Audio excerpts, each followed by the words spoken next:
29 नवंबर को फिलिस्तीनी लोगों के लिए एकजुटता का अंतर्राष्ट्रीय दिवस मनाया जाता है। 1978 में संयुक्त राष्ट्र महासभा के तत्वावधान में यह दिवस मनाने की शुरुआत हुई थी। सर्वोच्च न्यायालय दिल्ली में ग्लोबल साउथ में न्याय तक पहुंच पर पहला क्षेत्रीय सम्मेलन आयोजित हुआ। मेजबान कौन था? तो नालसा, जो राष्ट्रीय विधिक सेवा प्राधिकरण है। इसके अलावा यूएनडीपी, संयुक्त राष्ट्र विकास कार्यक्रम, और यूनिसेफ। ठीक, तो ये तीनों ने मेजबानी की इस सम्मेलन की, इसलिए महत्वपूर्ण है। सुगंति सुंदर राज, इनको PRSI, public relation society of India में उत्कृष्ट योगदान के लिए PRSI राष्ट्रीय पुरस्कार मिला। किसे? सुगंति सुंदर राज को। इंश्योर इंडिया कार्यक्रम HDFC बैंक का ये प्रोग्राम है। गिनीज बुक में रिकॉर्ड में इस कार्यक्रम का नाम दर्ज हुआ है, तो ये प्रश्न आ सकता है, महत्वपूर्ण है। नेट पोल रेक्स IX, नौवां जो है नेट पोल रेक्स, जो ये अभ्यास है, भारतीय तट रक्षक बल का अभ्यास है।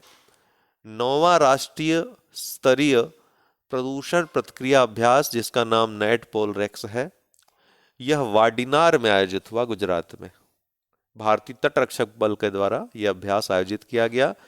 इस सीरीज का यह 9वां अभ्यास था। अंकोर वाट या अंकोर वाट मंदिर इसको कहते हैं, कंबोडिया में स्थित प्राचीन विष्णु मंदिर है और विश्व की सबसे बड़ी धार्मिक संरचना होने का Guinness book of world record में भी इसका नाम दर्ज है। 12वीं सदी में राजा सूर्यवर्मन द्वितीय ने इसको बनवाया था। मूलतः विष्णु मंदिर था, लेकिन चूंकि दक्षिण एशियाई और पूर्वी एशियाई देशों में बौद्ध पर्यटन का महत्वपूर्ण स्थान है, इसलिए इसको वर्तमान में बौद्ध मंदिर के रूप में विकसित किया जा रहा है। अभी हाल ही में क्यों चर्चा में है? क्योंकि दुनिया का 8वां अजूबा यह बन गया है। दुनिया के 8वें अजूबे में जो लिस्ट है उसमें शामिल हो गया है।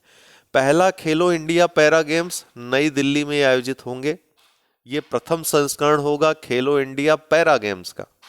इसका शुभंकर उज्ज्वला को रखा गया है, जो कि एक गौरैया है।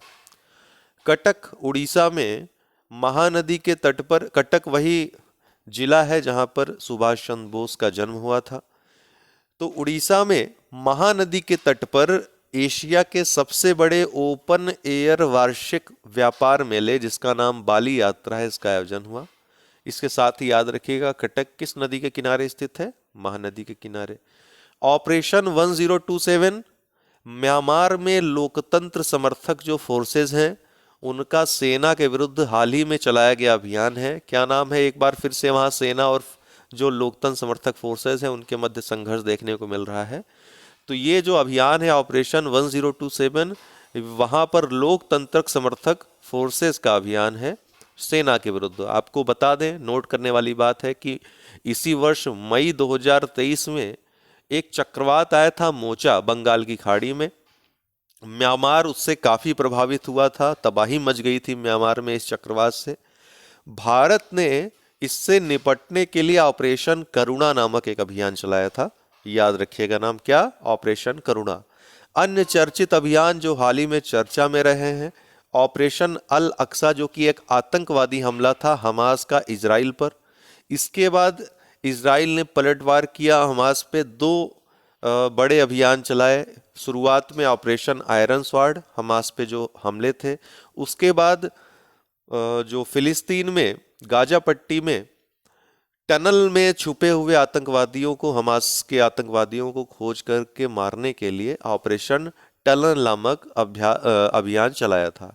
तो ये दोनों ऑपरेशन आयरन स्वॉर्ड और ऑपरेशन टनल इजराइल का हमास पर चलाया गया अभियान है। इसी दौरान भारत ने इजराइल में फंसे भारतीयों को वापस लाने के लिए एक अभियान चलाया, जिसका नाम ऑपरेशन अजय है। ठीक है, भारत का ये ऑपरेशन था। उत्तरकाशी में भी एक हाल ही में भारत सरकार के द्वारा, उत्तराखंड सरकार के द्वारा मिलकर के विभिन्न संस्थाओं, चाहे NDRF हो, चाहे रेट खनन करने वाले, रेट होल खनन में लिप्त या जो खनन करने वाले, जो खनन करने में जो कुशल श्रमिक हैं, उनकी सहायता से एक बड़ा अभियान चलाया गया। बहुत सारी संस्थाओं का इसमें सहयोग लिया गया। विदेशी जो टनल विशेषज्ञ हैं वो भी यहाँ पर आए थे। दरअसल 41 मजदूर जो है, नाम याद रखिएगा, सिल्क यारा सुरंग में फंसे हुए थे। ये सिल्क यारा सुरंग जो चार धाम यात्रा मार्ग बन रहा है, इसी के दौरान पड़ता है सिल्क यारा सुरंग। इसी सिल्क यारा सुरंग में 41 मजदूर फंसे हुए थे। 17वें दिन जाकर के सभी को इस अभियान में सफलता मिली और 41 मजदूर सभी सुरक्षित बाहर निकाल लिए गए। इसके लिए जो ऑपरेशन चलाया गया था, ऑपरेशन लाइफ या ऑपरेशन जिंदगी इसका नाम था, जो कि पूर्णतः सफल रहा। एक भी मजदूर की मृत्यु नहीं हुई। तो आज के लिए इतना ही दोस्तों, बहुत बहुत धन्यवाद।